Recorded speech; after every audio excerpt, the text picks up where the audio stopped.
This is WENY News.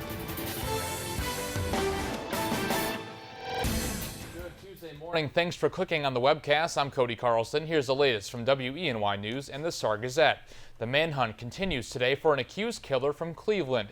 The FBI is now releasing this wanted poster to help find Steve Stevens as the search extends nationwide in its third day today. Billboards have even gone up as far away as California. Stevens is accused of randomly shooting and killing an elderly man, then posting the video on Facebook and driving away. Police say Stevens could be driving a white Ford Fusion with Ohio plates, and he should be considered armed and dangerous.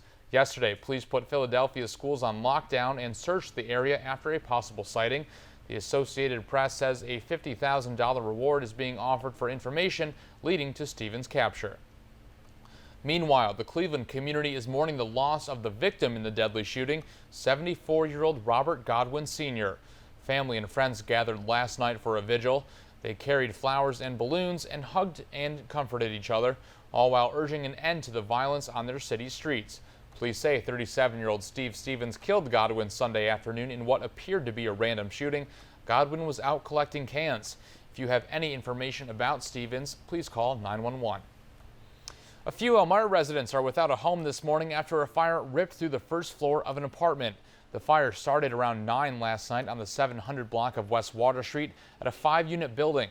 The fire was contained to the first floor, and crews were able to stop it from spreading. Residents of the house were displaced but cared for by the American Red Cross. No injuries were reported in the fire. The cause is still under investigation. And as the weather starts to warm up, New York State officials are warning residents about wildfires. The Cuomo administration says above average temperatures and winds have increased the risk of wildfires. That's why the state has banned open burning through May 14th. The governor's office reminds residents to remove dead leaves or vegetation and make sure you have a working hose connected to an outdoor faucet. Already this year, fire crews have responded to brush fires in 7 different New York counties.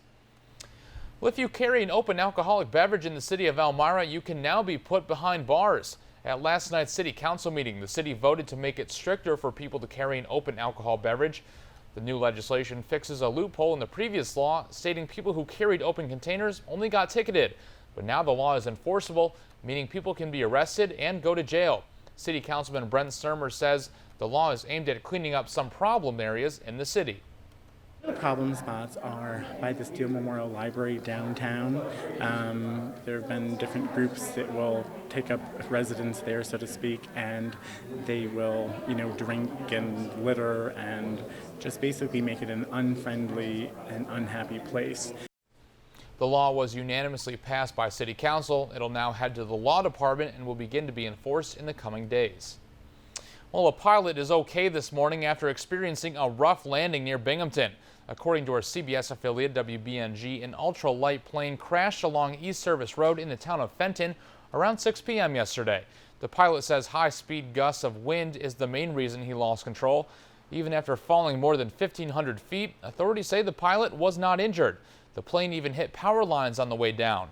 The pilot of the plane, who has had his flight license for 5 years, says it seemed to happen out of nowhere.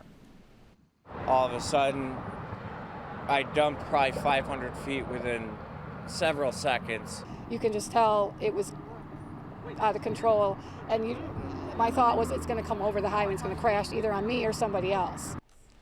The pilot says brush and tree branches were able to slow him down enough to not get hurt, but the plane has a lot of damage. And now here's Craig Flint with a look ahead today at today's forecast. Good morning, Craig. Yeah, close call. Lucky guy. So I guess if you have an ultralight and you're planning on taking it out today, the good news is the wind speeds won't be as high today. So no problems there. Just be careful, please. So more sunshine by the afternoon. Now you look out the window this morning and it's kind of gray. We have a little weak disturbance that's coming through.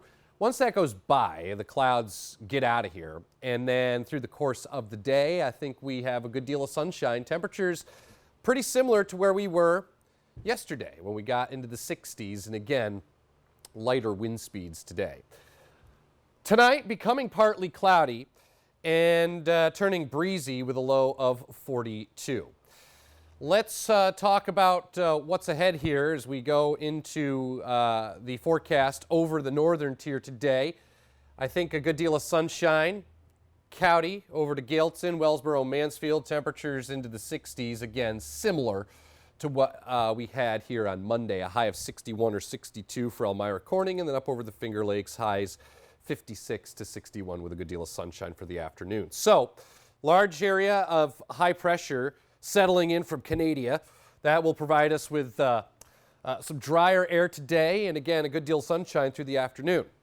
However, our next storm system taking shape here over the upper Midwest. This is going to head our direction with some showers developing late Wednesday, probably like late afternoon or evening. 64 on Wednesday. Thursday, we're getting into the warm sector. At least the indications are that it will be warmer than what I was previously thinking. Some storms around, and maybe even a line of gusty storms on Thursday, a high of 70. We'll improve Friday a little bit for you, as opposed to the low 50s I was thinking yesterday, now thinking low 60s with some slow clearing. Clearing skies Saturday, 55. Rain developing Sunday, 58, and scattered showers Monday with a high of 54. Cody? All right, thanks, Craig. And for the latest news, weather, and sports, be sure to watch WENY News at noon, 5:30, 6, and 11. And don't forget to pick up a copy of today's Star Gazette. I'm Cody Carlson. Have a great day.